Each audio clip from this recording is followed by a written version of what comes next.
All right. Good evening, guys. Can you hear me? Yeah.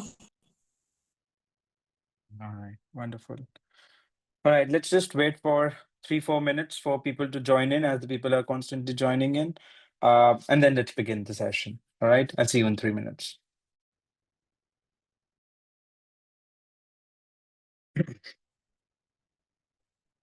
All right, guys. We will begin the session. A very, very warm welcome to the first session of CIA Part 3. Now, how we will take this session forward today is let me just know a little bit about you, right? So, I will just call out the names, and if you can just tell me about your background, right? What you've been doing, how much experience do you have with internal auditing, and just slightly something that enables me to understand what is the audience for this part 3 session, so that I know where to put my emphasis on during the session. All right, I'll also tell you a bit about myself, but let me just first understand from you. So we will start with Antar. Did I pronounce it right? Hi, good evening. Actually, my name is Rajendran because I cannot Okay. able to edit my name. Rajendra. My Zoom Okay, is yeah. already, yeah. Okay, Rajendra. Okay. Please, yes, tell me. Yeah, my name is Rajendran. Sitting in Qatar. I'm working here Okay, almost 20 years. okay. I'm just senior accountant. So you are I'm senior accountant.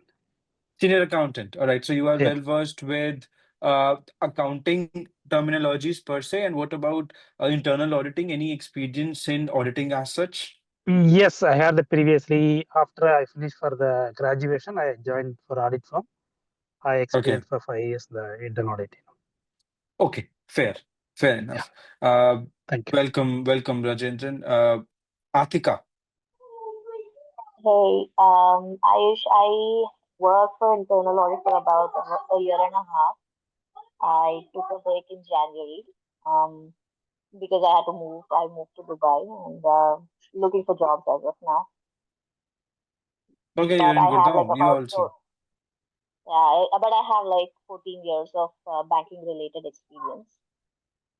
Wonderful. All right, Atika, welcome. Yes, Roma.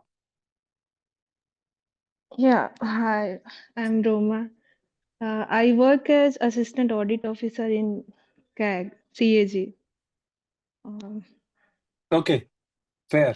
So why internal audit as a certification? Actually, we work as uh, external auditor of Hmm. Indian government. Yeah. Yeah, and we have overseas offices also. Hmm. And I want to get there posted, and it will help me to pursue. For sure.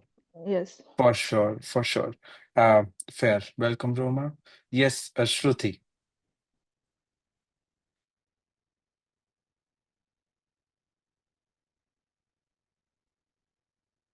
Shruti, can you hear us? Hi, I'm Shruti. I'm from Hyderabad. I'm currently working at Genpact as a ITGC consultant past 2 years. Okay, fair. So you have experience of internal audit or not as such? Not as such, but I am willing to learn about this. Sure. All right, all right. Welcome, Shruti. Yes, Shweta.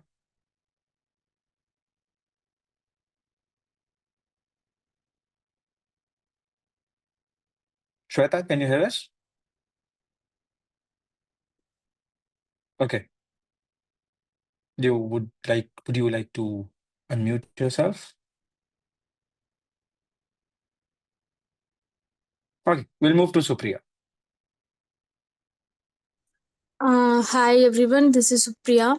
I have completed my bachelor's last year and currently enrolled in a full-time online MBA at NABM Global, and Hmm. I have placed in PwC as an internal audit specialist.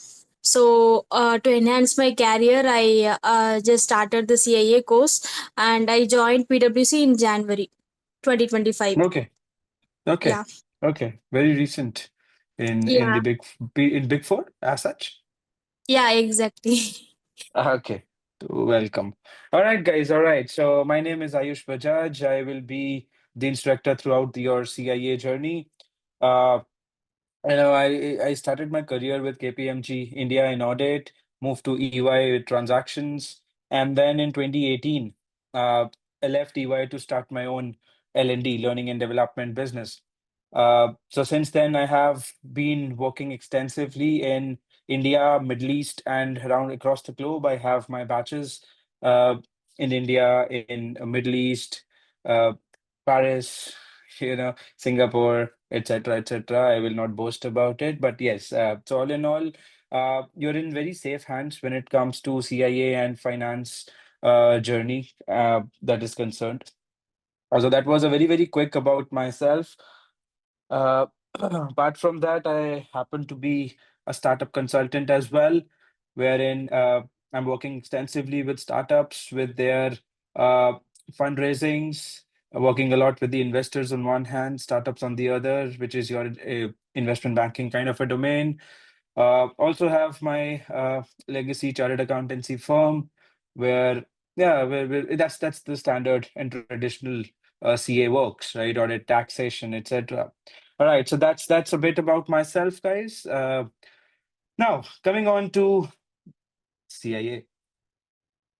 Uh, is it the first time that you have enrolled for CIA, or have you passed any of the certifications as well? I mean, any of the parts, right? You know that CIA is divided into three parts. There's part one, there's part two, and then there's part three.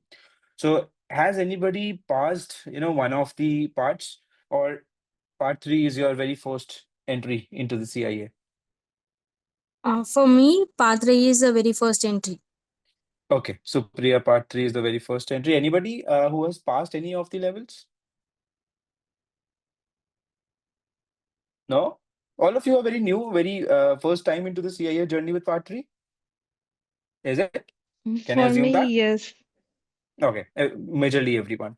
All right, guys. Now, let me just tell you a bit about how the CIA course is structured. Part one is very basics into CIA, into internal auditing, right? Part one will touch upon various concepts, various terminologies when it comes to internal auditing. Part one basically focuses on what and whys, all right, of the auditing gamut. Part two is where we go into the very details of internal auditing. That will take you through how as a question, right? Part two will tell you why and how do you do it, what you do, right? How to analyze, how to gather evidences, how to analyze those evidences, how to do your sampling work, how to project it to get the results. All that is there in part two. Part three has nothing to do with internal auditing. You heard that right. Part three has nothing to do with internal auditing. Part three is basically focusing on giving you the business acumen. It will tell you all the things that you need to know because you will be the auditors, right? So you need to know a lot of things when it comes to you auditing all the areas in the company, right? So that is part three for you. You can consider part three as a mini MBA. It will take you through strategic management. It will take you through leadership. It will take you through motivational theories. It will take you through IT. It will take you to accounts. It will take you through financial management. It will take you through cost accounting as well. This is the curriculum of part three. Again, nothing to do with the internal audit, and it's also not difficult, right? And it can be difficult for people who are not well versed with accounting or finance terminologies. But again, I will be there to guide you through this journey. All right. So, is there anybody who is not comfortable with accounting or finance terminologies at all? Basic understanding would work for me. but somebody who's very, very new to finance or accounting as such? No, all Uh, of you are commerce? no, I'm not. Um, Atika is not. but I do, yeah, but I do understand a bit of basics. So if we are okay, so if we are to use certain terms and terminologies like receivables, payables, so you understand that much of it? Yes, yes, You understand that much. That would be sufficient for yes. me as of now. Now, for the people who do not understand, there is no need to panic because all these topics that are there, right from accounts, financial management, cost and management accounting, working capital, all of these are at a very, very basic level. You will definitely see some numericals out of it, but you will not see a lot of numericals and lot of detailed numericals out of it, right? So if you remember the formulas, if you understand the concepts, that would suffice. All right, that is one. Now, part three is 100 questions you have to, attempt in a span of 2.5 hours, right? And the passing rate is 80%. You need 80% of a score to pass the exam. All right. Now, you might be hearing that the syllabus is gonna change from May onwards, and that is absolutely true. The syllabus will change from May onwards.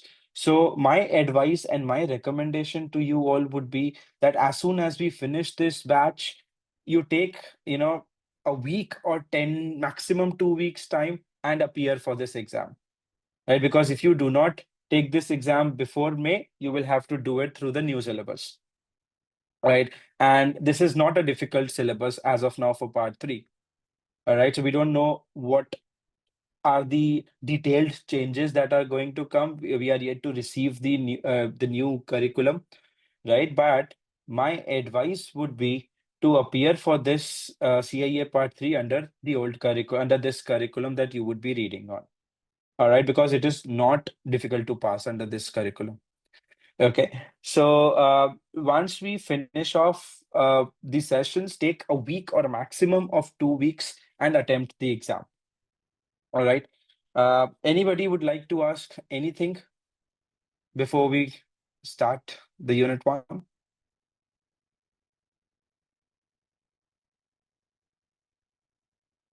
Any questions? Anyone before we begin? Okay. Let me ask you one question. No, I know it will be based on the package that you have selected and you have opted for and you have paid for. But is there anybody here who doesn't have this GLIME access? If you don't, it's fine. You have an access to audit ACE software, right? And these slides and material, I will share it with you. So, how many of you do not have access to the GLIME portal?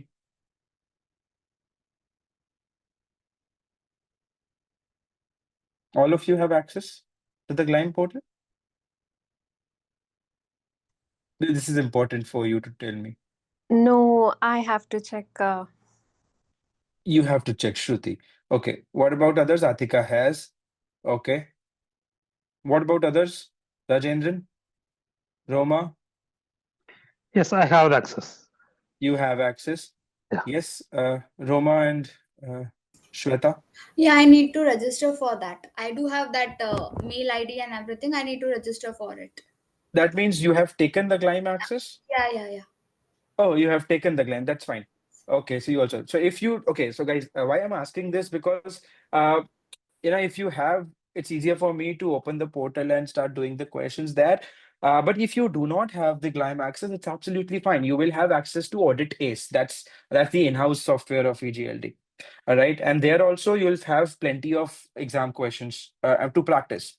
And for this exam, for the CIA exam, it's mandatory for you to practice a lot of questions.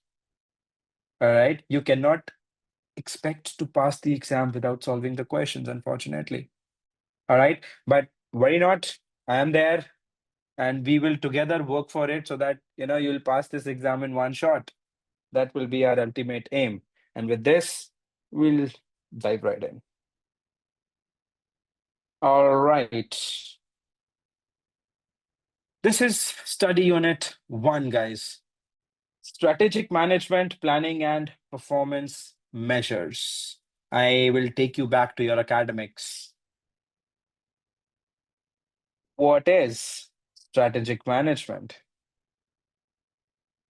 And of course, needless to say, guys, I have a very different way of taking the sessions. I know it might be the first time that you are taking my session. In my session, I do not follow a conventional path where I come, keep on speaking for 3 to 4 hours, and you just hear me out and eventually get bored. So the approach that we are going to follow is I will be asking you a lot of questions. We will try to relate it to the reality and to the practical life. You might be experiencing a lot of these phenomena, a lot of these concepts day in, day out. So you and me are going to discuss these concepts out. When we say discuss these concepts out, you will unmute yourself and answer my questions, starting with this one. What is strategic management? I am sure we have heard about this term somewhere. What is, according to you, strategic management? Is it something to do with the strategies of the company? Is it something to do with that? Anybody has Yeah, any idea? yeah, probably like the whole program that a company has to achieve its strategy, like its goals, its objectives, and then probably Good. allocation of resources and the whole framework. Very good. Very good. Yeah, absolutely right. Well done. So strategic management, as the name suggests, right?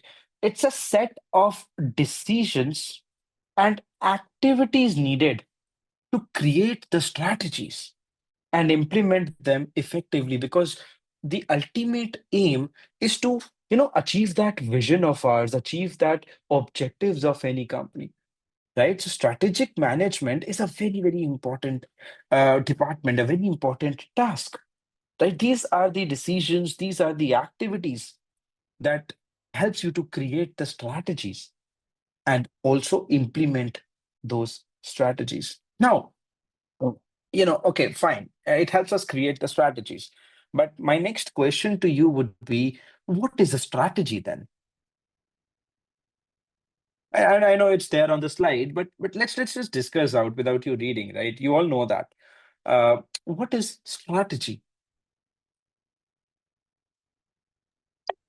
Like Is it I have goal? a Is it? Is it what? Goals Goals. So you are saying and the objectives strategy of the is company. okay. You are saying strategy is goals. Okay. Okay. What else? um, I have a goal set for myself. The path Mhm. that I define to get to that is my strategy. Good. Right. So you have an aim in mind, and how would you reach to that aim is the strategy. W- Well tried. Okay. Anybody else? When you say that I am creating strategy for my business, what are you doing? What do we mean when we say I'm creating strategies for my business?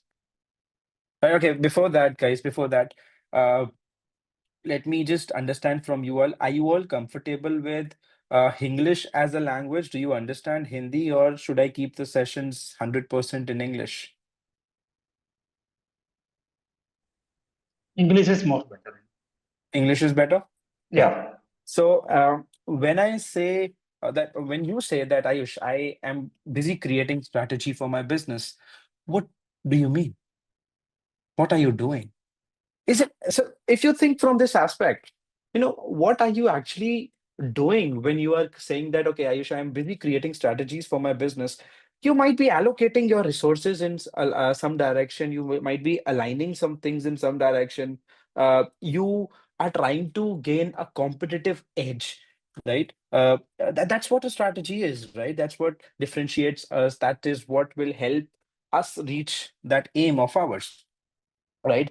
So we can safely say that strategy is a plan. Very important. Aim we have in mind. Now we need to have a plan to reach that aim, to reach that goal. All right. So somebody said strategy is goals. No, strategy is a means to achieve your goals. Right?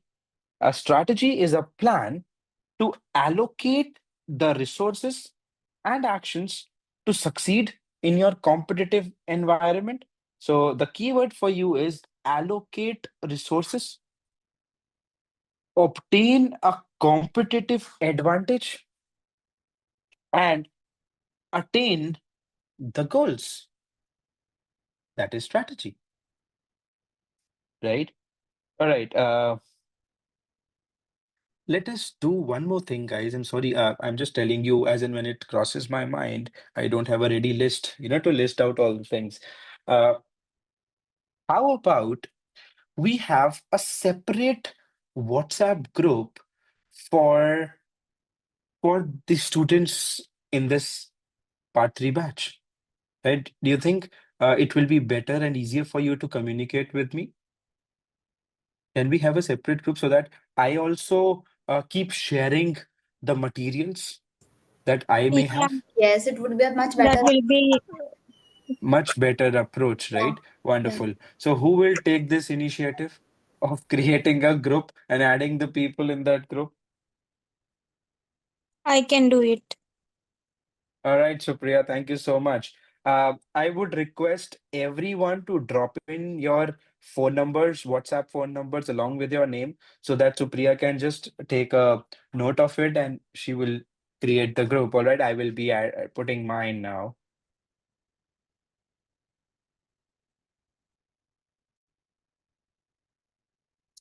All right, here you go.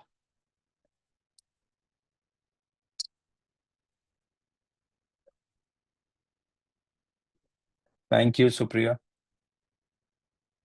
Yeah, welcome. All right, wonderful. Chalo, let's move.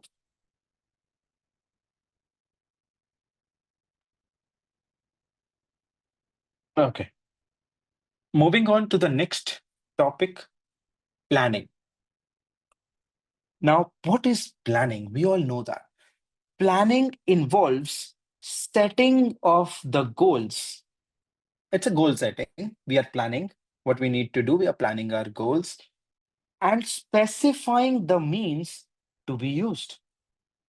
And very important, plan must be established at each level of the organization.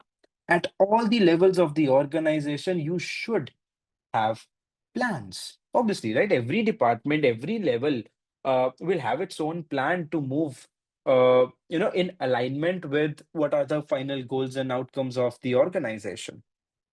All right. At the strategic level, a mission statement is drafted to explain the organization's purposes and values. My first question to you is, what is a strategic level? We are saying at the strategic level. What is a strategic level? What are we talking about?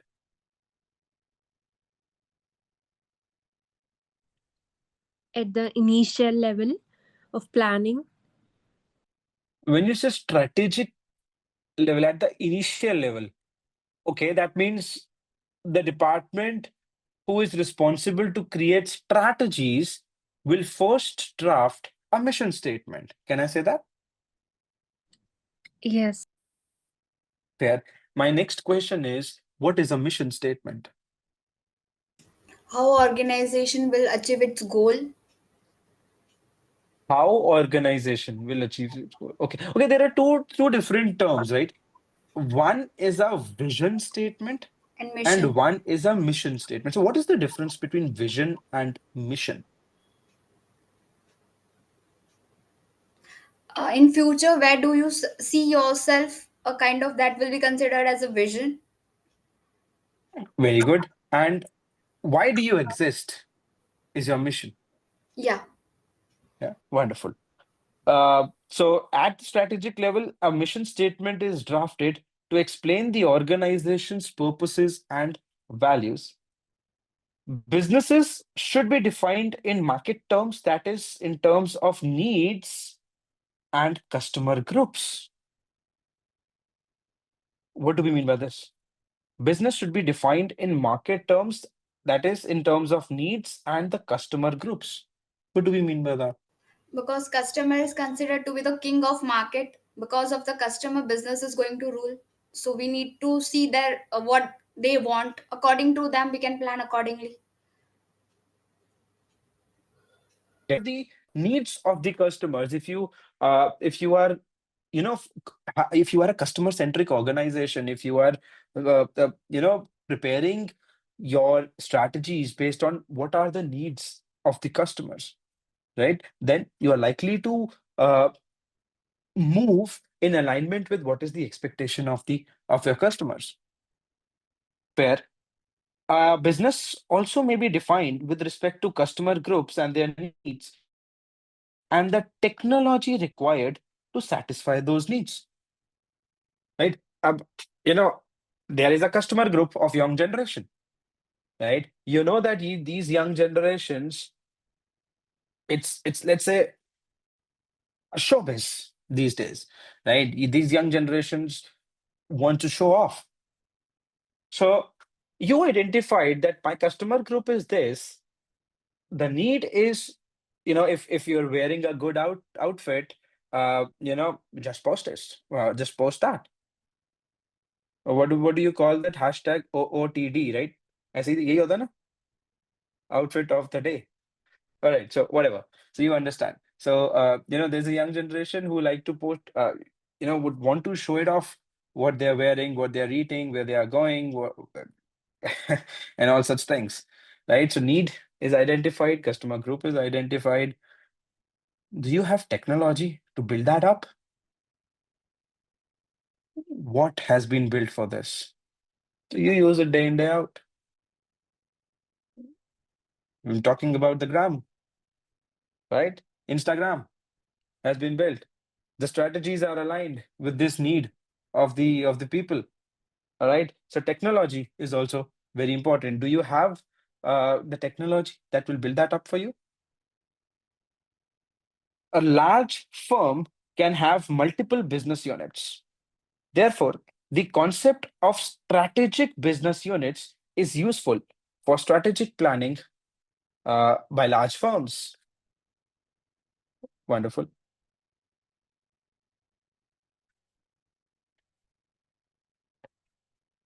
Moving on to implementation.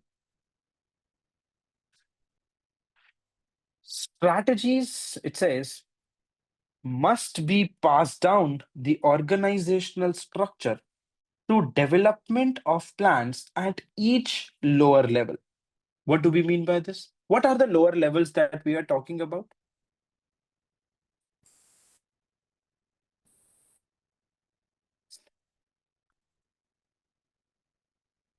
What are these Operational level. levels? Operational levels, right? Wonderful. Strategic plans must be passed down the organizational structure to development of plans at each lower level. This process is most likely to succeed if the structure is compatible with strategic planning. So if the organizations, I mean, if these individual units are also working in alignment with the overall objective of the company, the people have necessary abilities. The organizational culture is favorable or can be changed, and controls exist to facilitate the implementation. My question to you is, what do you mean by organizational culture? It says culture is favorable. What culture?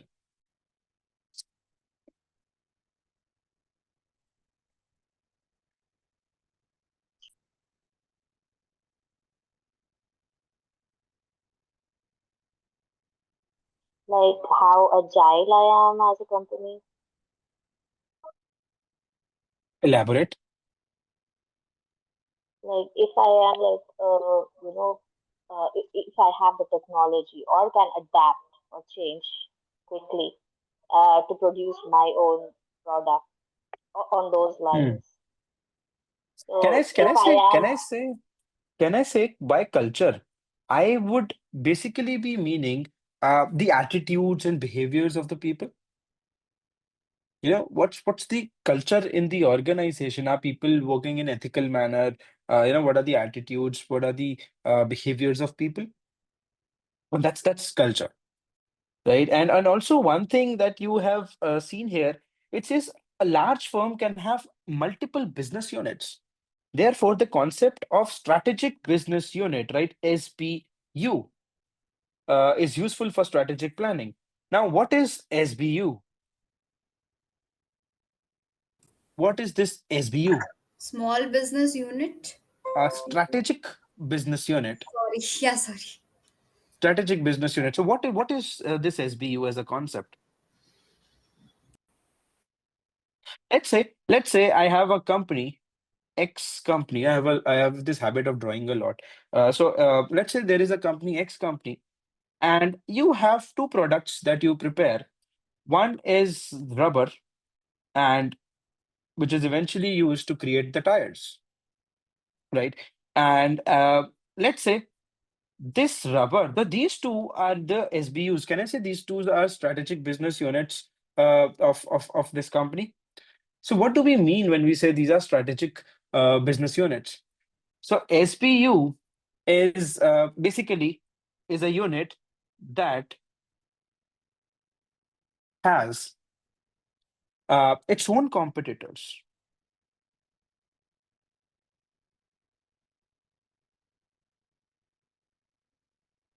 SBU is one that has its own competitors and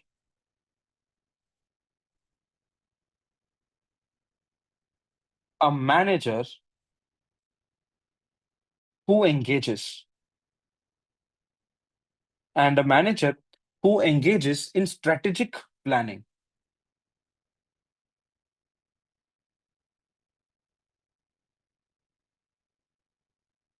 and a manager who engages in strategic planning and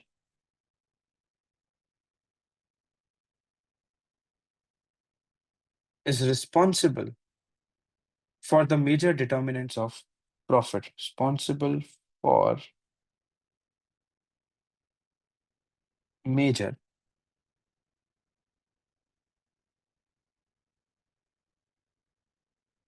determinants of profit. Right, this is the a definition of SBU, right? Strategic business unit. All right. Now implementation. Okay. Now the controls. Now, what do you think are controls?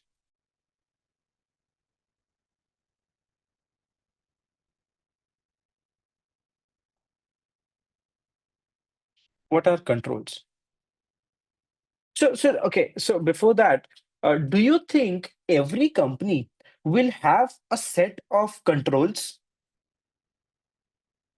yes, Okay. Why and what are what do you mean by those controls?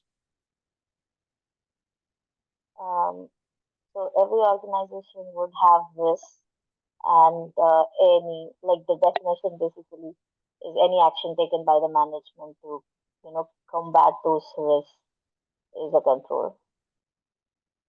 Fair. So as you correctly said, every organization will have a set of risks, definitely.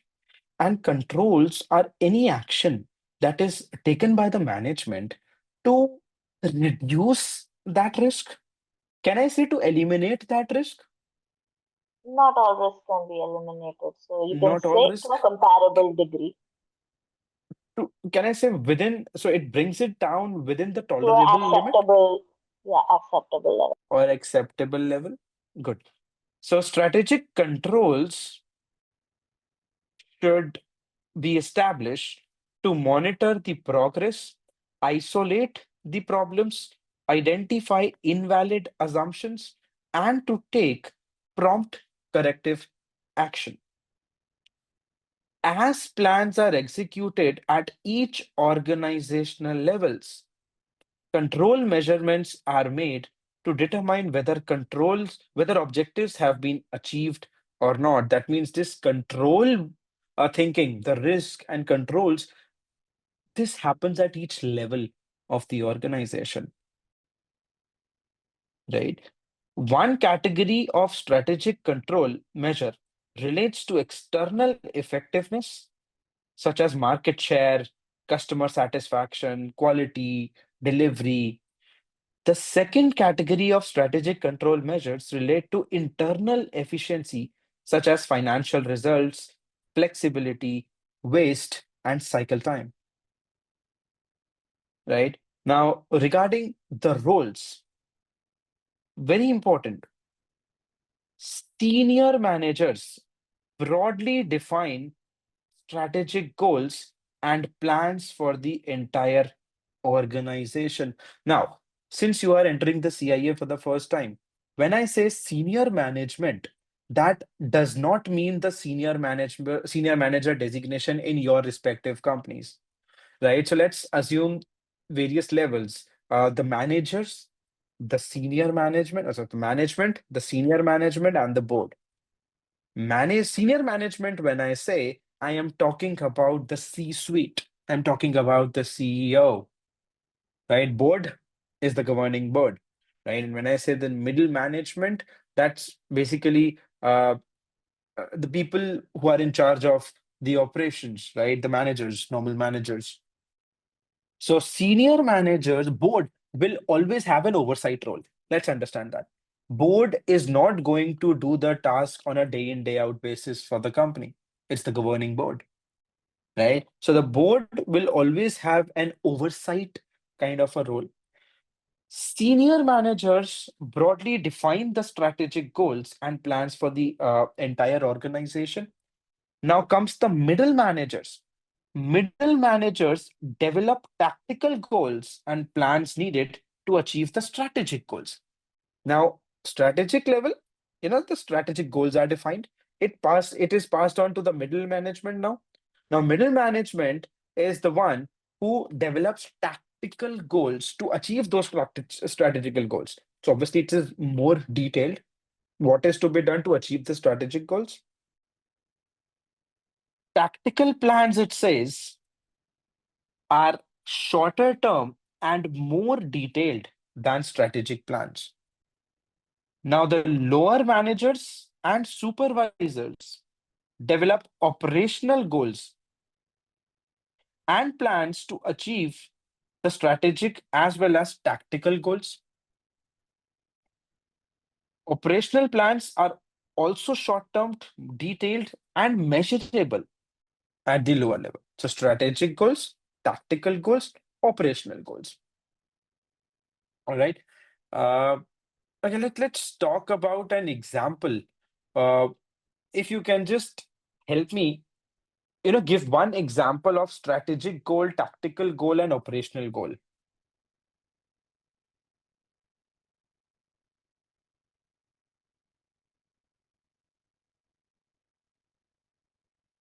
Yes, guys? Think about it.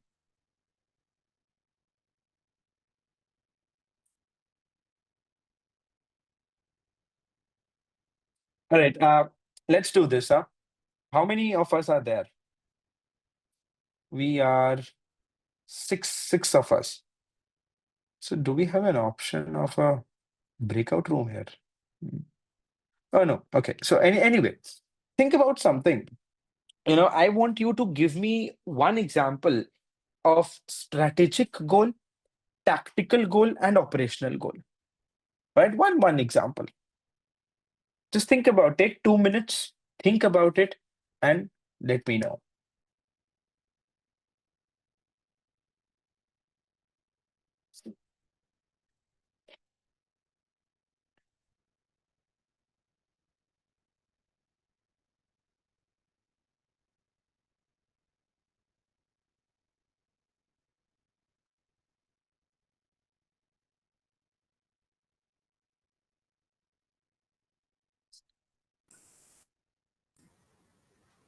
like for operational goal, example can be like how we can increase the revenue. Define. How we can increase the revenue? Okay. Yeah. How would you do that? Means how we can cost cutting by cost cost cutting. Cutting से revenue कैसे बढ़ेगा? And he means cost like cutting से तो profit बढ़ेगा. हाँ तो means profit revenue अगर बढ़ेगा तो means we can achieve. Finance, revenue बढ़ेगा तो प्रॉफिट बढ़ेगा. कॉस्ट का क्या होगा? Means which material we can use, kind of that thing. Okay. That is what? That is operational or tactical? What are you suggesting?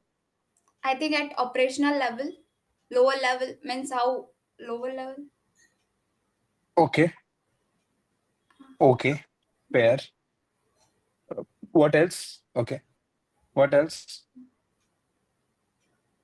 I can talk about one. So, as a Yeah, strategic please do. goal, the company has like probably taken up this thing that this year we are going to be more compliant, right? Then the tactical goal would be like defining a program as to where they are going to, as to what are the things that are hurting them the most, right? If there were any MRAs that they may have had, or there are things that they're seeing quite regularly, target those 2-3 areas. Probably at a lower level, we are going to see some kind of, probably automation or something in the system that could help them become more compliant. So, broader level. Okay.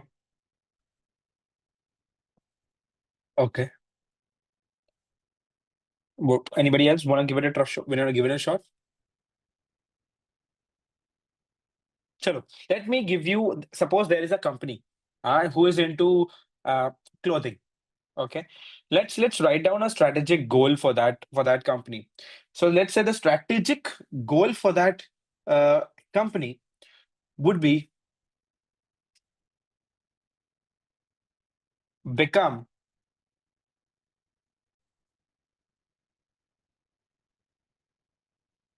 Market leader. the market leader in sustainable clothing production.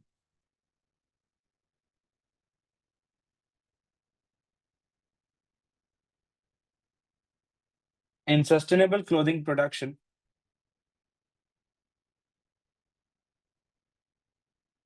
within the next 5 years. Let's say this is the strategic goal of the company. Is it a strategic goal? Absolutely. That's where you want to be. Within the next 5 years, you have to become a market leader in sustainable clothing production. Okay. Now, for this, what could be a tactical goal?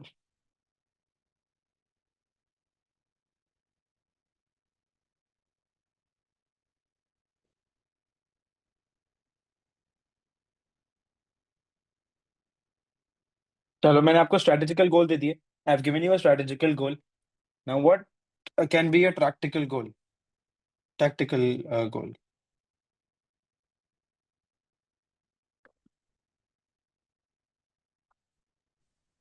Planning for the inventory and material, like what is the age, like it is like men's or women, like creating a category first, Okay. mainly with the respect of age group, whether it is like whom should be we are The whom target to group, whom, the yeah, the target target. audience, Yes, yes, would you like to cater to men or yes, women? yes, yes, the target Okay. audience and the age bracket of them, and what all are the inventory and the machinery needed. Fair. Can I say a tactical goal for this type of a company would be to, let's say, launch a new line of eco-friendly clothing. Sustainable leader बनना है, right? launch a new line of eco-friendly clothing with recycled materials, with recycled materials and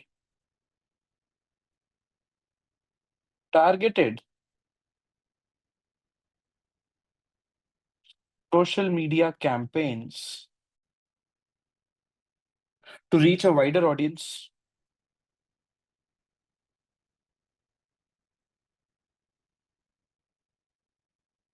to reach a wider audience within the next quarter.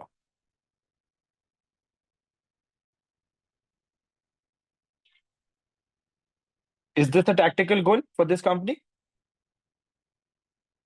Yes. Now, you have a strategical goal in mind. You have a tactical goal कि कैसे achieve करें वो strategy, ऐसे achieve कर सकते हैं. Let's float a new line of recycled materials, right? Now, what could be an operational goal? Sourcing of Operational raw goal material. matlab, what you need to do on a day-to-day basis to achieve it.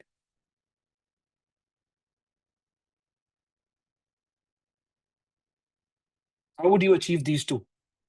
Can we say an operational goal for this company could be that it should process 100% of returned clothing.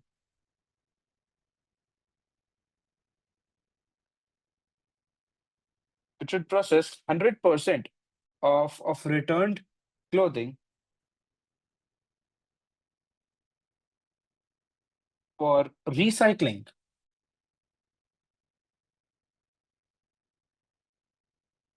within 2 weeks of receipt at warehouse. Is it an operational goal? Absolutely.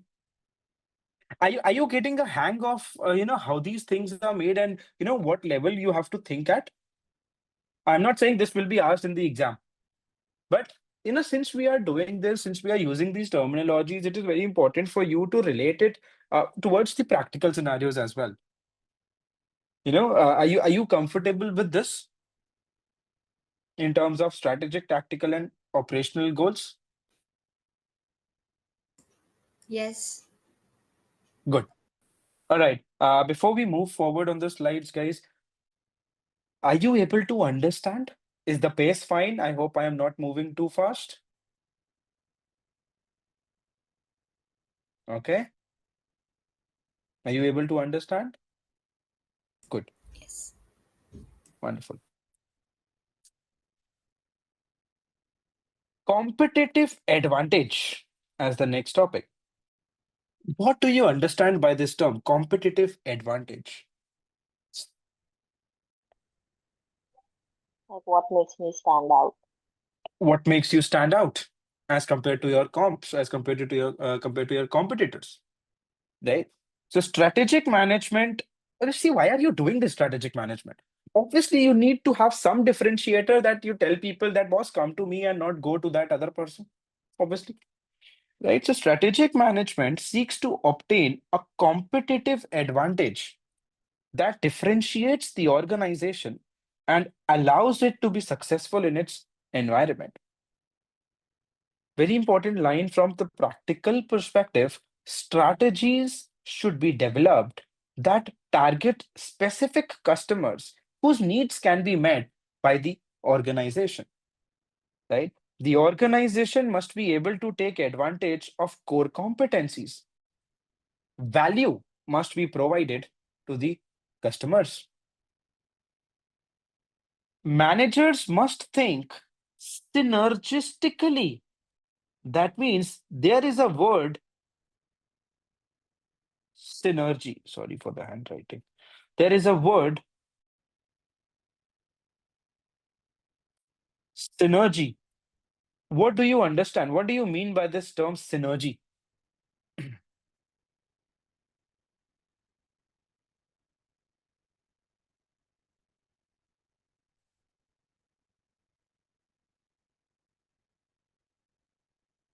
Have you heard about this word synergy before?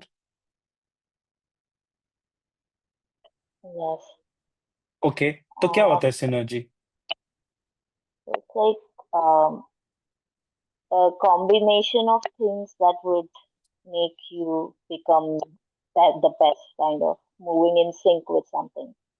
Correct. So let's say that I might be having a company A. I have a company, you have your company, right? And let's say we decide to merge our company. Why? Because we think that with merging, we may be able to harness better synergies. I might be having a brilliant team of know-hows, right? You might be having the access to markets. Now, if we combine our business, imagine the team, brilliant level of know-hows, brilliant minds, amazing access to the market, right? So are you able to understand this synergy concept? क्या होता है synergy?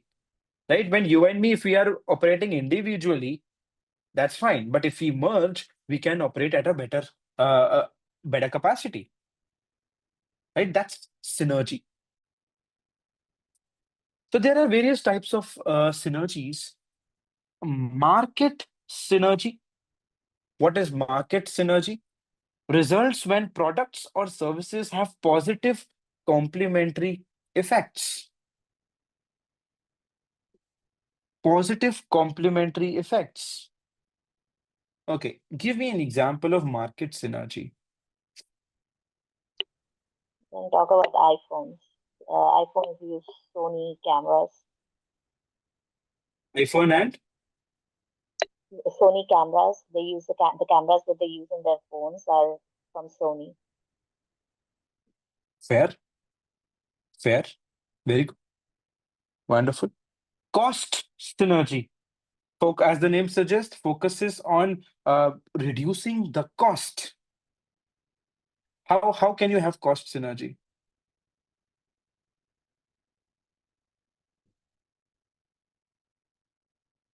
For example, I have my products coming in from far off location, right? And if I can identify a supplier who is very near to my business, I might be reducing on transportation cost, freight cost. Just one of the examples how a cost synergy works like. Technological synergy is the transfer of technology among applications. Transfer of technology among applications. For example, let's say if there is a technology developed for military purposes, it also often has civilian uses, right? That's technologically synergy. Technologically synergy. I mean, technological synergy, We can take right? NVIDIA example for this, right? Which one? They I don't know how to spell the name of the company, which is NVIDIA. NVIDIA. It's like NVIDIA. NVIDIA. So they manufacture chips that are used for artificial intelligence, which were supposedly used by open source. Open source. Open What's the source. ChatGPT guys? Yeah. Yeah. See, this is nice, huh? If we can't spell the company, it's the ChatGPT guys. Nice. Okay, yes, open source.ai. Yes, very good, very good. See, you're able to do this practically. We are able to relate it to what we are seeing in the market. Management synergy involves the transfer of knowledge. For example, a firm may hire a manager with skills that it lacks. And if there is a person in that department, the person can share skills with other departments as well. That's management synergies, right? Now, then we have various models. Porter's generic strategies model treats each competitive advantage as either a cost or a differentiation advantage. It says whatever you do, either you will play on cost or you will play on differentiation of your product. All right. Now, see, what does it, if you can just read this, this chart over here. If your scope is a broad scope, that means industry wide, So if the scope is broad and you are a low cost provider, it's a cost leadership strategy. But if the scope is broad instead of cost, you have a unique product with you. That is a differentiation strategy, right?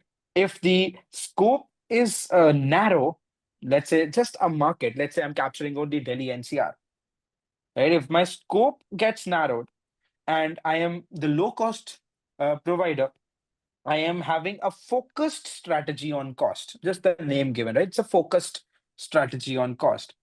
And if I have narrow market and a unique product, I have a focused differentiation strategy.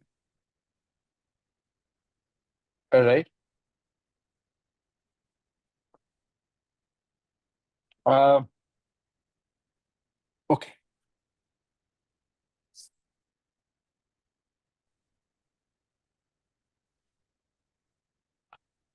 An operations strategy is reflected in a long-term plan for using resources to reach the strategic objectives. There are 5 operations strategies. So you need to remember them. There are 5 operational strategies which are there. The first one is a cost strategy. So as the name suggests, cost strategy, what will be the intention? To become the low-cost producer. Is successful when the enterprise is a low-cost producer. Then we have quality strategy. What would be the focus?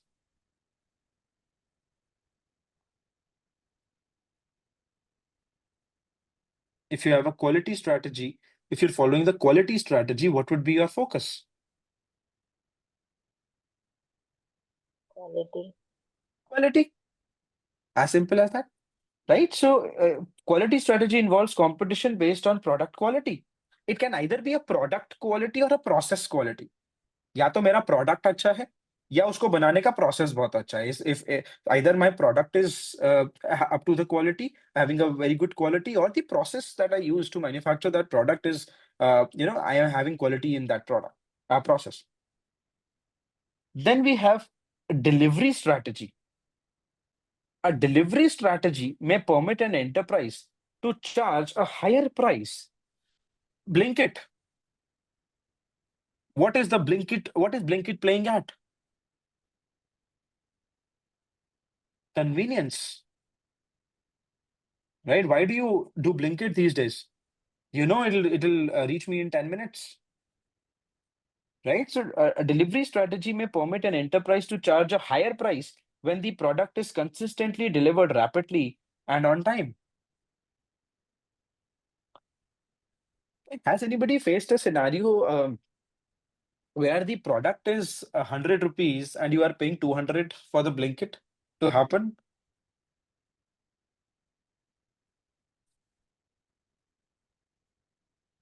Yes, sometimes.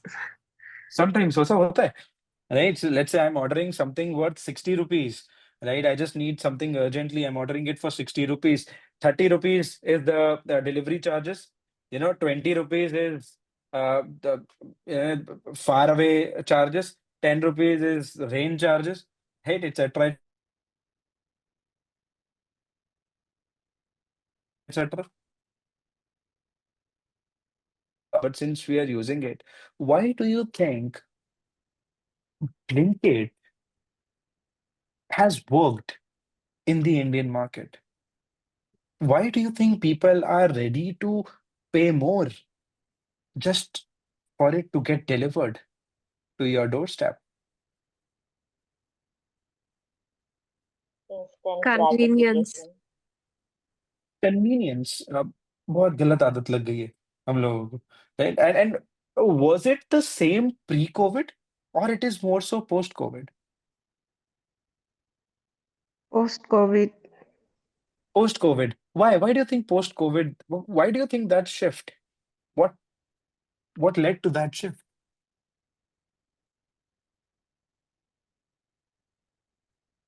Yeah, it made us realize that everything can come to our doorstep. We don't have to go for it. It actually made us realize we realized that everything, any and everything can reach our doorstep. Why do I need to trouble myself, step out of the door, go to market, park the car, then come back, right? If I can have everything in, let's say, 30 minutes. Yeah, so that is what the delivery strategy is. Right? A flexibility strategy involves offering many different products on an ability to shift rapidly from one product line to another product line. Right? When you are flexible, एक product नहीं चल रहा ठीक है कोई बात दूसरे पे चलते हैं. Or a service strategy to gain a competitive advantage and maximize customer value by providing services that benefit the customer. Right? Fair. This this everybody knows. SWOT analysis. What does SWOT stands for? Strengths, weakness, opportunities, threats. All right. I don't know about you, but I am a huge Apple fan. I cannot use Windows, right? So I have to use everything Apple. Now, coming on to this everything Apple, let us do a SWOT analysis of Apple. All right. Now, okay, I'll open this. I'll let you do it. Think for 1 minute and think about a scenarios where and tell me specific examples of strengths, weakness, opportunities, and threats for Apple Inc. as a company. Let's try and do a SWOT for Apple. Think about it for a moment. Just if you're noting down the stuff, just write it down. What according to you is strength, SWOT of Apple? Just one example would work. I'll give you a Brand minute. value, I'll give you let's everybody think about it for a minute.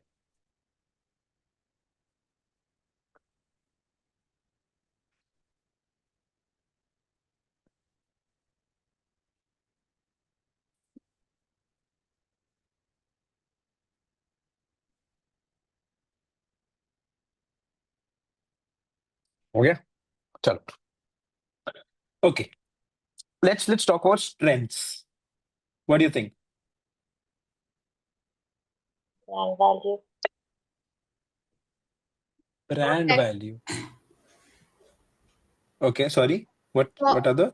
top technology. Technology. Okay. So what is what Secure, why do you secure our security? yeah. Okay. Okay. These are strength. Technology is better, way better than Android, I must say. Technology is better. So that finesse, that Apple products have that finesse. Sorry, I am advocating for Apple, but if you compare it with Android, it has a certain level of finesse with the touch, with the technology, UI, everything. Okay, so technology is better, UI is better, secure, it's more secure, you say. Okay, fair, fair. These are the strengths. Good. What about weaknesses? Prices are higher. Apple High has an price. ecosystem which only Apple products can be connected, and there's a weakness and an opportunity to Apple as well, making Exactly. If you think it can be a weakness for Apple, although it's better suited for opportunities, yes. right? But yes, pricing is high. Okay. It might be a weakness. Okay. Uh, Apple as an Bat ecosystem, Apple to Apple battery works. But a battery gone are those days. Amazing battery backup now. Okay, so Service, like if anything goes wrong, service prices will be high, right? Like service prices. See, if anything goes wrong with this, I already have a already it's gone. So if anything goes wrong, first of all, I'll get a heart attack, right? So, but jokes apart, yes. So weakness, you understand. What about opportunities? I think they have the technology to use so AI now There, probably. With a AI, better AI. a better AI, definitely. I don't know how 16 is working, but I certainly don't think it's working as extensively as we are doing it with GPTs and everything. Uh, yes, AI, of course, that's an opportunity. They are exploring wearables, right? Apple Watch is getting better and better. Fair. But I mean, this time Apple Watch is something they're really better as compared to the previous versions. I know I don't wear Apple Watch, but it's what I sense. Okay. So opportunities, fair. Okay. What about threats?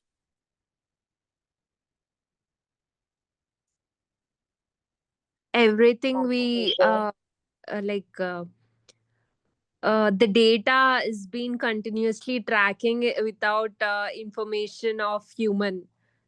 Like if you if you are using an Apple Watch, it can make a health insurance agent to to know about you, and like that. It's all about the interconnections of the data I'm talking about. Okay. So fair. So data Yeah. breaches, Yeah. and you have a massive amount of data. And if you think that if you think that something is private these days, it is not.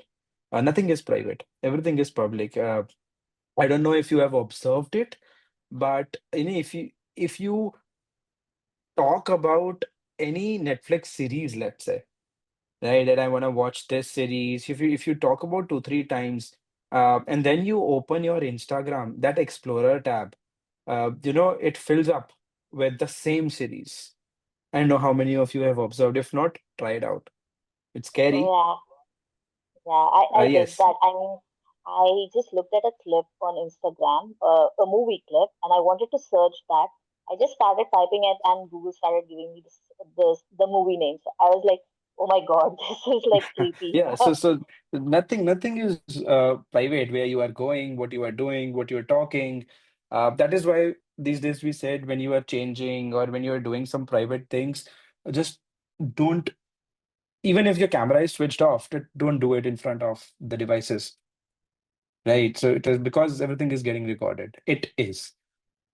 Okay. But okay. Privacy breaches, it's wonderful threat of competition. Samsungs and all these Androids getting better and better, right? With now the flips coming into the picture. Regulations, Regulations, regulations. yes, yes, regulations. Very good. So we understand SWOT analysis and how useful it can be in terms of decision making. Good. Now we have the third one, which is the growth share matrix.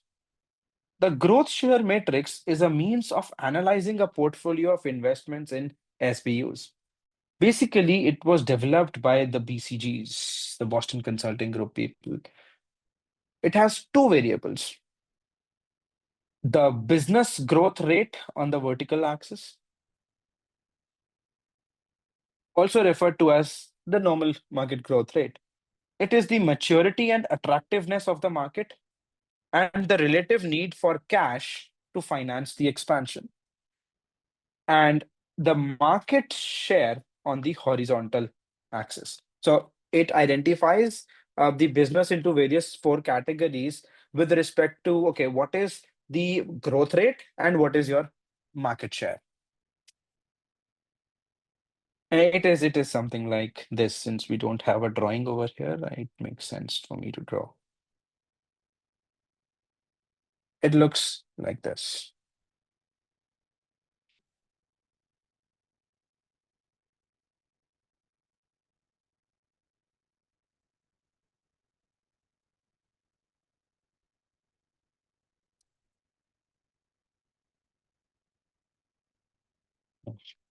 Wait, trying to make it readable.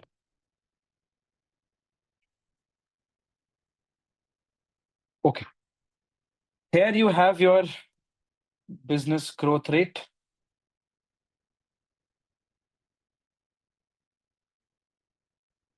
High and low. On this side, you have your market share.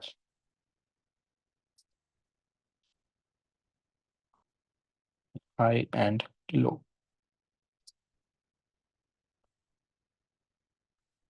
Low growth rate, low market share.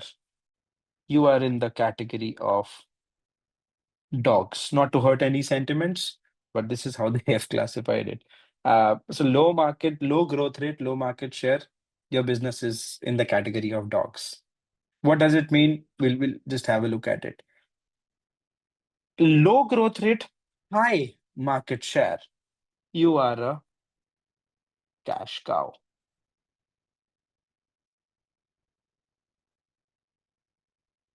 High growth rate, low market share. You are a question mark.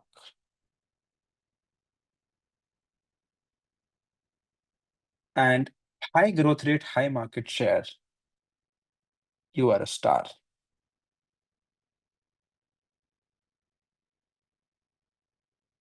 All right. Now, keeping this in mind, let us start, uh, diving into what are the traits, what are the characteristics of a company in the classification of dogs. All right, dogs, low market share, low growth rate. These are weak competitors in low growth markets. So you need to remember these keywords for your exam, guys.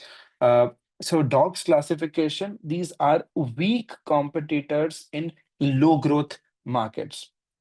These are candidates for disposal and net cash flow is modest. Then we have question mark, low market share but high growth rate. These are again weak competitors that need cash infusion from cash cows. A question mark may become a star or a dog, depending on whether market share increases significantly or not. Cash cow, high market share, low growth rate. These are strong competitors and cash generators. A cash cow ordinarily enjoys high profit margins and economies of scale. The excess cash that you have can be used for investments in other SBUs. But marketing and R&D expenses should not necessarily be reduced significantly in your business. And then you have stars, you are strong competitors in high growth markets. Such an SBU is profitable but needs large amount of cash for expansion, R&D, and meeting competitors' attacks. All right. So these are the characteristics of a business classified in these brackets, right? It can be your business is under the classification of dogs. Your business can be in the classification of cash cow. Your business can be in the classification of question mark, or your business can be in the classification of stars. All right.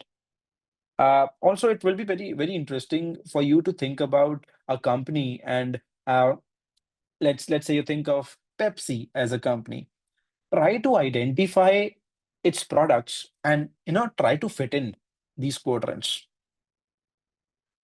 All right, that would be good. Each SBU should have objectives. A strategy should be formulated to achieve those objectives, and of course, a budget should be allocated. A hold strategy is used for strong cash cows and stars hold the position. A build strategy is necessary for question mark with a potential to be a star. Build the thing up. A harvest strategy maximizes short-term net cash inflow. And a divest strategy is used for question marks and dogs that reduce the firm's profitability. Guys, just give me a second.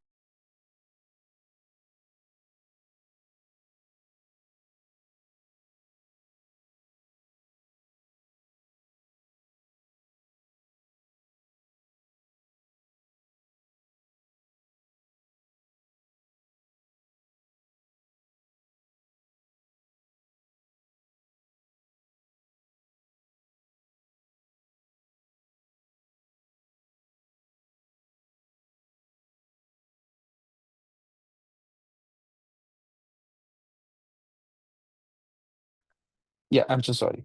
All right. So hold strategy for strong cash cows and stars. Build strategy for question mark with the potential to become a star. Harvest strategy for short-term cash inflow. And divest strategy for question marks and dogs that reduce the firm's profitability. You need to remember this, okay? Oh, it was there. Okay. Anyhow. Okay. We will talk about globalization after the break, right? I am sure you are tired and in dire need of break by now. All right, but before we go on a break, guys, are you able to understand the things? I hope it is not getting very boring as a session. समझ आ रहा है? Okay, good. All right, so let's take a 15-minute break over here. I will see you in 15 minutes and then we'll continue. And if we are able to complete this early, let's take up some questions today. Otherwise, in the next session, we'll take up the practical questions for this. All right. I'll see you in 15 minutes, guys.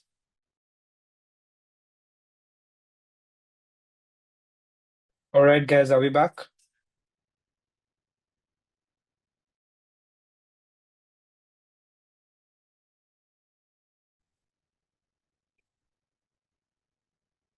Shall we continue?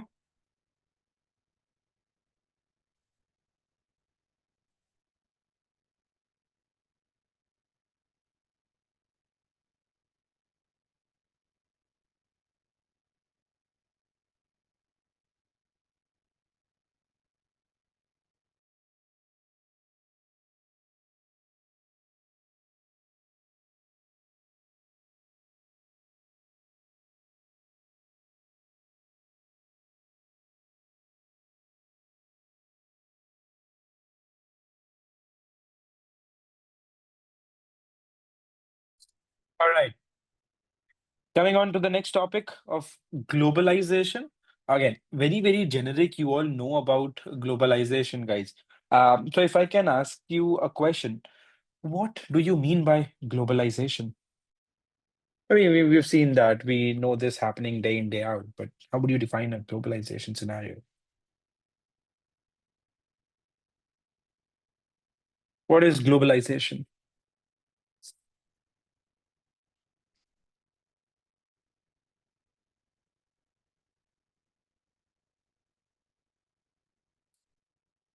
Anyone? What is globalization? Are you guys back?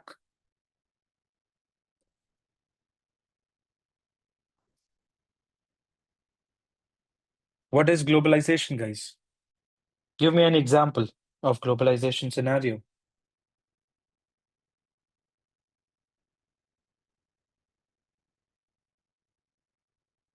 Anybody? Any example of a globalization scenario?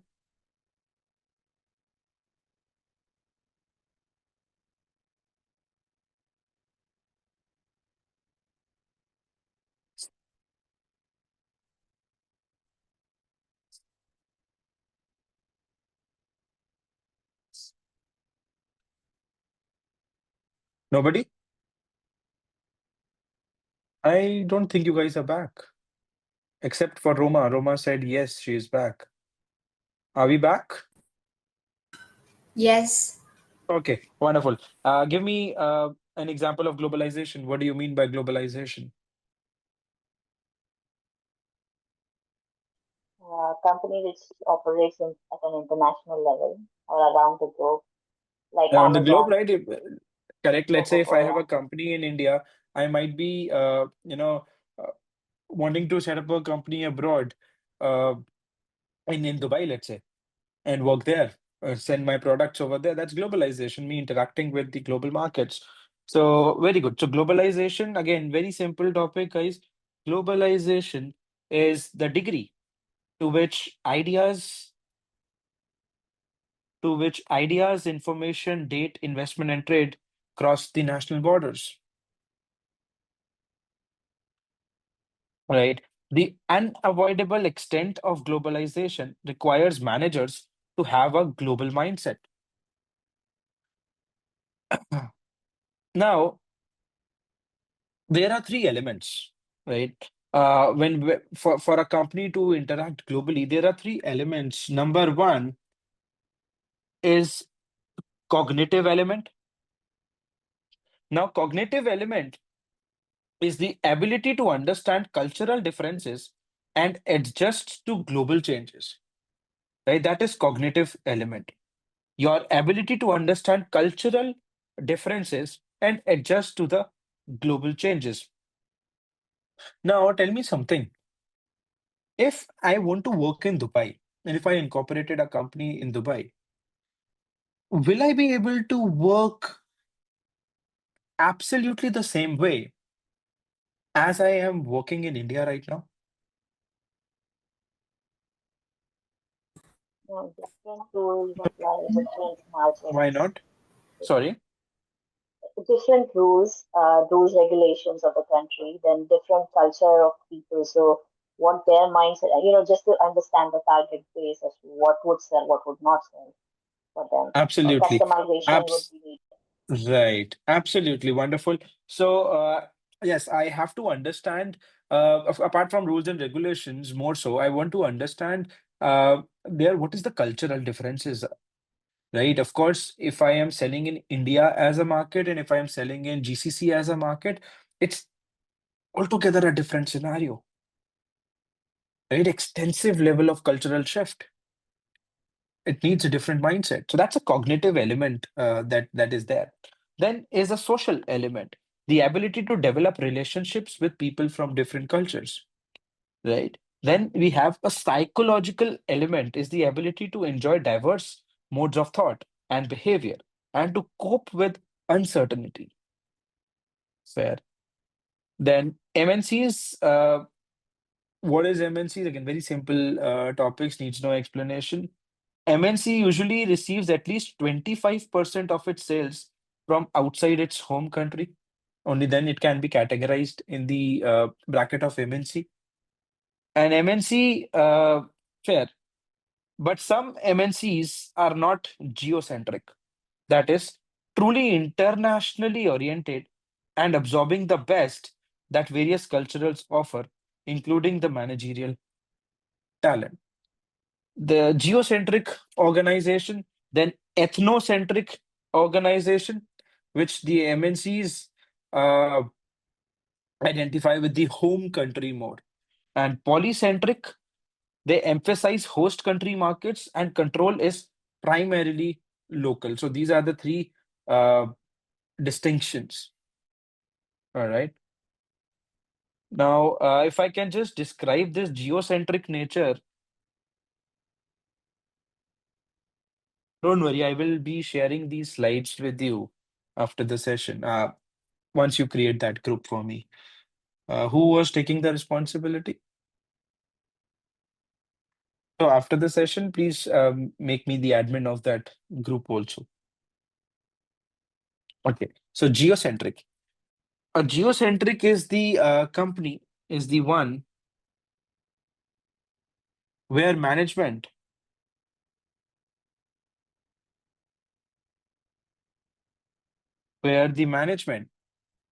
looks at opportunities on a global scale. Where management looks at opportunities on a global scale.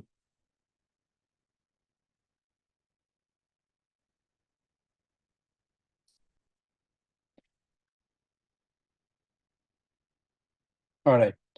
Now, the management of operations in more than one country addresses the same functions as in the domestic environment. Again, of course, you have to think about planning, you have to think about organizing, you have to think about leading, and finally, you have to also think about the controlling.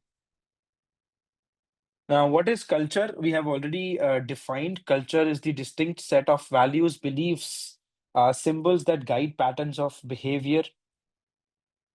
In international business, misunderstanding and conflict occur because people from diverse cultures have fundamentally different assumptions, values, etc. And we've seen that happening. Then we have something known as cultural intelligence. cultural intelligence is defined as the ability to observe, reason, interpret, and respond to culturally unfamiliar situations. All right. Now, there are various issues also globally. If you are working globally, there are certain issues also that you need to address. Economic issues include the degrees of development and interconnection. Political and legal issues in the country that you want to operate in, you want to do business in. Social and cultural differences, right? Communication, how would you communicate uh, with the people over there, right? So there are two types of communications, two types of cultures basically, a high context culture and a low context culture. I'll write it here.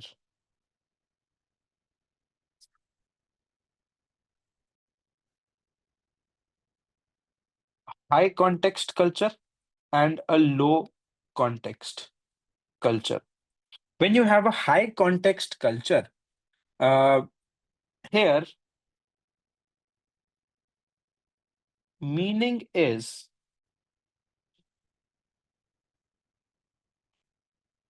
transmitted by non-verbal cues.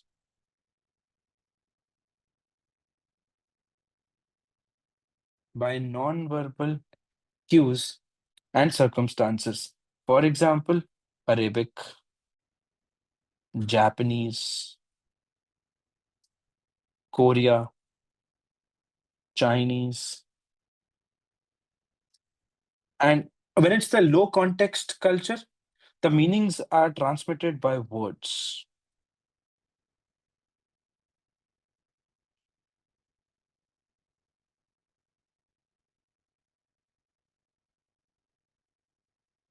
English as a language,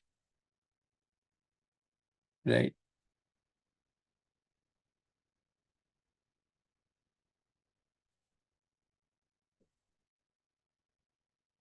Okay. Now, okay. Which of the following, try this question, which of the following is a market-oriented definition of a business versus a product-oriented definition of a business? Can you do this question? Which of the following is a market-oriented definition rather than being a product-oriented definition?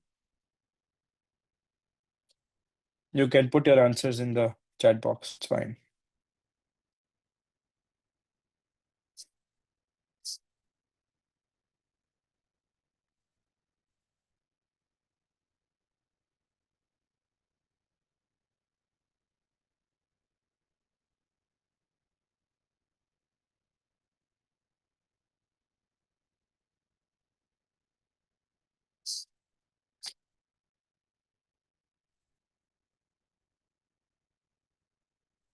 Okay. I have one answer as C. You are saying producing movies. Okay. But isn't producing movies is a product only? Right? Isn't that a product-oriented definition? Again, making air conditioners. Again, it's a product-oriented, right? Which one is not a product-oriented definition?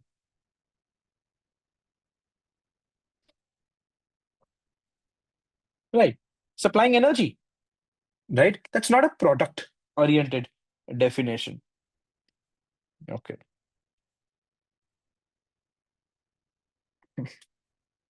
Um, shall we try this?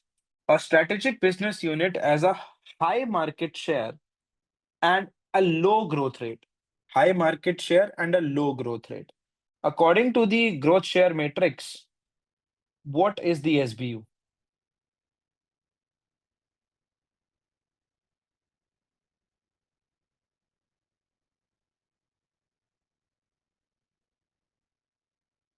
Okay, one answer I have. Okay, so it is a cash cow, right? High market share and low growth rate. Cash cow. Okay.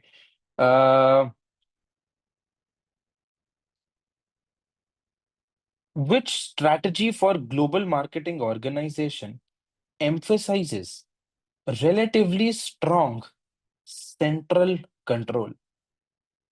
Right, we'll do this here. A global strategy regards the world as one market. The product is essentially same in all the countries. Central control of the production process is relatively strong, and fast product development and lower production costs are typical, right? So that's a global strategy.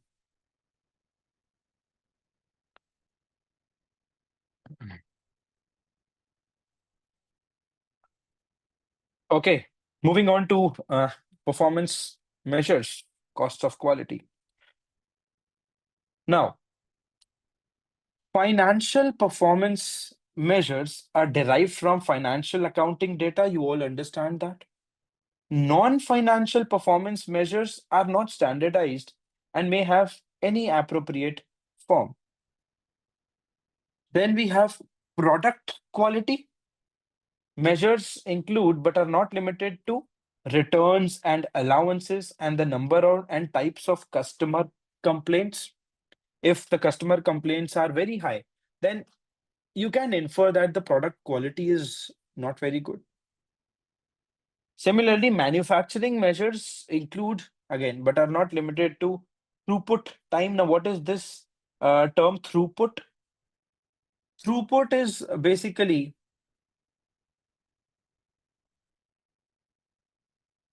the time required to convert materials into finished products. Time required to convert materials into finished goods, right? Then ratio of equipment setup time to total production time, ratio of reworked units to complete. So these are all the measures used for manufacturing KPIs. And these are some KPIs for manufacturing companies. Now, regarding the cost of quality, very important. Cost of quality is divided into two parts. The first one is conformance cost, and then we have non-conformance cost.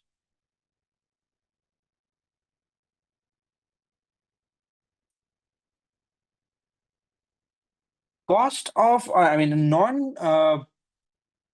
so conformance cost is of two types.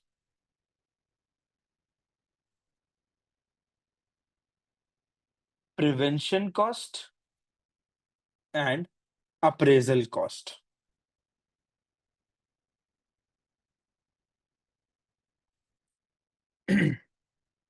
All right. So conformance cost includes cost of prevention and cost of appraisal. Prevention attempts to avoid defective output. Very important, you have to remember this. When you say prevention, all the cost which attempts to avoid defective output, your employee trainings, your preventive maintenances, your review of the design, evaluation of suppliers, all these are prevention cost. Then we have appraisal cost, such as quality control testing, inspection, and testing happening. So these are appraisal costs. You appraise the quality, you find out, okay, what's the quality of the product, right? Now, for the conformance cost, again, two classifications are there: internal failure cost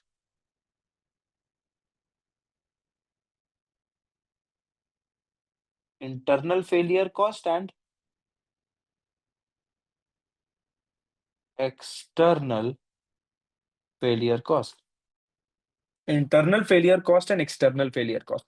Internal failure cost, for example, scrap, rework, downtime. These are your internal failure cost. External failure cost, for example, loss of goodwill, right? You're not following the laws. These are external failure costs. All right. Then we have something known as a balanced scorecard. Now, balanced scorecard is a management control approach that connects the CSF's critical success factors with the measures of their performance. The balanced scorecard is also a global congruence tool that informs the managers about the factors that senior management believes to be important. Uh, Critical success factors are specific measures that may be financial or non-financial, internal or external, and it can be short-term or long-term. We'll do balanced scorecard in detail also in the next module, I think. Specific measures for each CSF should be relevant to the success of the firm and reliably stated. The scorecard should include lagging indicators and leading indicators. Lagging, which has already happened. Leading, which will happen, right? Lagging indicators such as output and financial measures, and leading indicators such as customer satisfaction. What are your repeat customers, etc. Right?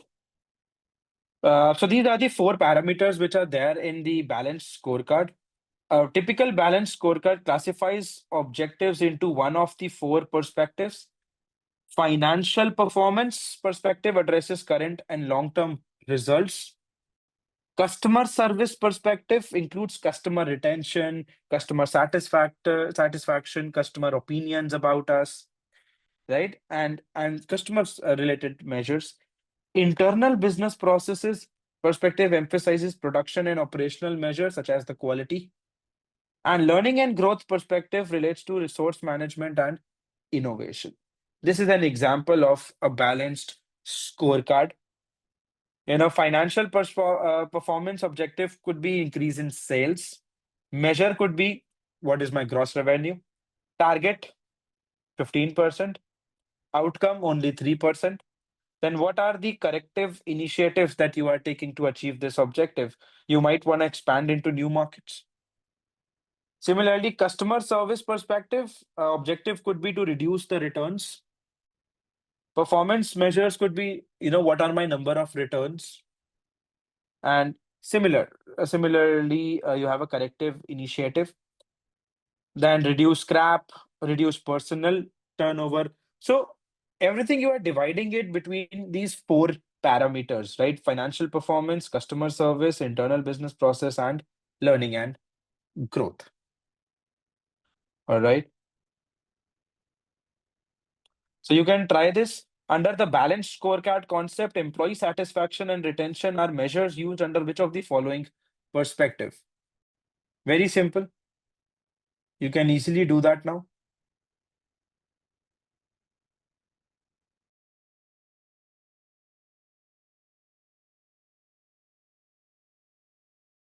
What do you think?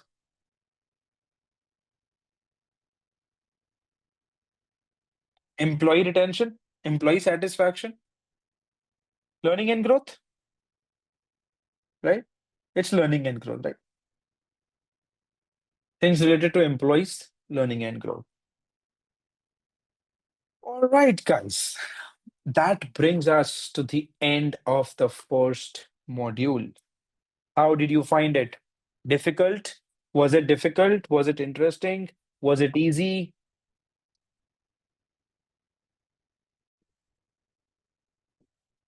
Do you think you'll be able to manage that? Yes. Yes? Yes. Okay, fair. Wonderful. Now, we still have 1 hour to go. Okay. Okay. Do you think we can try out some questions today?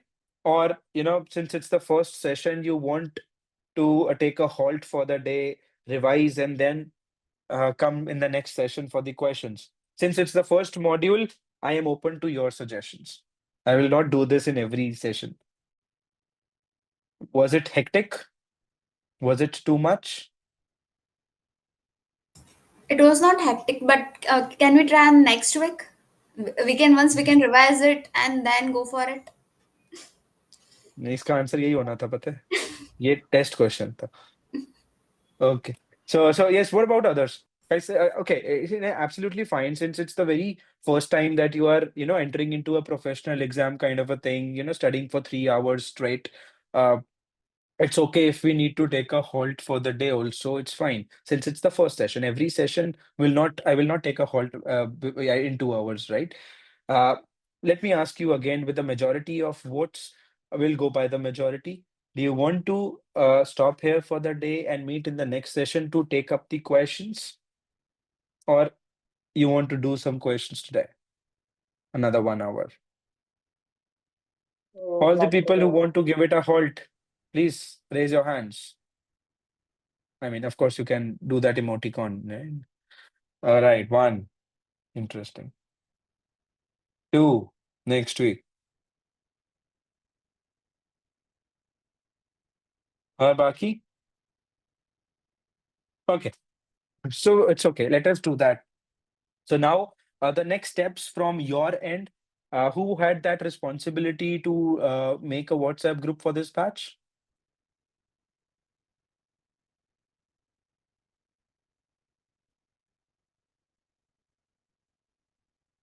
किसकी responsibility थी, किसने volunteer किया था? अरे श्रुति, आपने किया था?